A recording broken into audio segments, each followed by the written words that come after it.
शेतकरी मित्रांनो, स्वागत आहे पुन्हा एकदा एका नवीन व्हिडिओमध्ये व नवीन अपडेटमध्ये. आज किसान महासभेचं आंदोलन जे आझाद मैदानावर होणार होतं, ते आंदोलन अखेर झालेलं आहे. अपेक्षित आहे की त्यांच्या ज्या मागण्या होत्या त्या महत्त्वाच्या म्हणजे नियमित कर्जदार शेतकऱ्यांना 2 लाख रुपये, देवस्थान कमिटीविषयी, देवस्थान जमिनीविषयीचा विषय होता, पीक विम्याची ट्रिगर असो, अशा अन्य काही विषय होते. आणि त्यासाठीच आझाद मैदानावर 21 तारखेला किसान महासभेचं आंदोलन होणार असे त्यांनी स्पष्ट केलेलं होतं. अखेर ते आंदोलन आज झालंही आणि तेही यशस्वीही झालं असं म्हणायला काय हरकत नाही शेतकरी मित्रांनो. कारण ज्या मागण्या घेऊन अजितजी नवले आझाद मैदानावर गेलेले होते, त्या मैदानावर अपेक्षित गर्दी होईल का नाही अशी अपेक्षा होती, परंतु खूप चांगली गर्दी झाली, खूप चांगलं आंदोलन झालं आणि या आंदोलनाचा परिणाम राज्य सरकारवर झाला. अखेर राज्य सरकारने त्यांना चर्चेसाठी आमंत्रण पाठवलं. चर्चेसाठी अजितजी नवले असो, त्यांच्यासोबतचे जे सहकारी आहेत यांनी सर्वांनी, माननीय बावनकुळे असो, माननीय धरणेमामा असो, कृषीमंत्री यांच्याशी चर्चा केली आणि कृषीमंत्री दत्तामामा भरणे यांच्या चर्चेमध्ये महत्त्वाचा मुद्दा तो म्हणजे नियमित कर्जदार शेतकऱ्यांना 2 लाख रुपये देण्यात यावेत. कारण ज्या शेतकऱ्यांनी स्वतःचं काही गोष्टी गहाण ठेवून, आपल्या घरातल्या माणसांचं सोनं गहाण ठेवून, लोकांचे कर्ज उपसून, सावकाराकडून व्याजाने पैसे काढून ज्या शेतकऱ्यांनी कर्ज रिन्युअल केलेलं आहे, अशा शेतकऱ्यावर कुठेतरी अन्याय होत आहे याचं स्पष्टीकरण माननीय अजितजी नवले यांनी कृषीमंत्री यांना दिलं आणि कृषीमंत्र्यांनी सर्व गोष्टी त्यांच्याकडून ऐकून घेतल्या आणि त्यांनी अखेर जो नियमित कर्जदार शेतकऱ्यांना 2 लाख रुपये देण्याची अजितजी नवले यांची मागणी होती, किसान महासभेची मागणी होती, शेतकरी संघटनेची मागणी होती, त्या मागणीसाठी अखेर माननीय कृषीमंत्री यांनी सकारात्मक प्रतिसाद दिलेला आहे. कारण त्यांनी अजितजी नवले यांना शब्द दिलेला आहे की हा जो विषय आहे कर्जमाफीच्या उपसमितीमध्ये मी स्वतः मांडेन, माननीय मुख्यमंत्री देवेंद्र फडणवीस यांच्याशी चर्चा करेन व निश्चित याविषयी आमचं सरकार सकारात्मक आहे व याबाबत निश्चित एक सकारात्मक निर्णय घेईल असा निर्णय स्वतः दत्तामामा भरणे यांनी अजितजी नवले यांना शब्द दिलेला आहे. त्यामुळं राज्यातील जे नियमित कर्जफेड करणारे शेतकरी आहेत त्यांना कुठेतरी दिलासा मिळेल अशी अपेक्षा निर्माण झाली. जर त्या आंदोलनाचा परिणाम राज्य सरकारवर झालाच नसता आजच्या, तर राज्य सरकारने त्यांना चर्चेसाठी बोलावलं नसतं आणि चर्चाही केली नसती. परंतु अखेर ज्या मैदानावर मान्य अजितजी नवले व शेतकरी संघटनेच्या नेत्याच्या माध्यमातून जे आंदोलन करण्यात आलं, त्या आंदोलनाचा परिणाम राज्य सरकारवर झाला आहे म्हणायला काय हरकत नाही.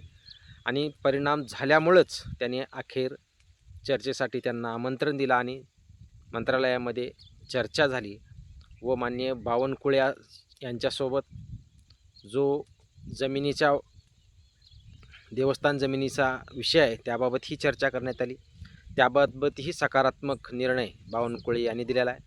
त्याचबरोबर कृषीमंत्री दत्तामामा भरणे यांना जो पीक विम्यातील 3 ट्रिगर हटवण्यात आलेले आहेत, त्या पीक विम्याच्या 3 ट्रिगर परत येण्यासाठीही प्रयत्न राज्य सरकारमार्फत करण्यात यावा अशी मागणी करण्यात आली आहे आणि त्या सर्वांसाठी राज्य सरकार सकारात्मक आहे.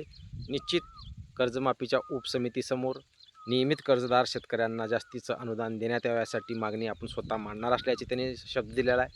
त्याचबरोबर पीक विम्यातील खरीप हंगाम 2026मधील जे पीक कापणी प्रयोग आधारित पीक विमा आहे त्यामध्ये 3 ट्रिगर ॲड करण्यासाठीही आम्ही प्रयत्न करू असा शब्द अजितजी नवले यांना दिलेला आहे. त्यामुळं राज्यातील जे नियमित कर्जफेड करणारे शेतकरी आहेत यांच्यासाठीचा महत्त्वाचा मुद्दा जो होता की 2 लाख रुपयाची मागणी घेऊन आज माननीय अजितजी नवले यांनी सरकारशी चर्चा केली.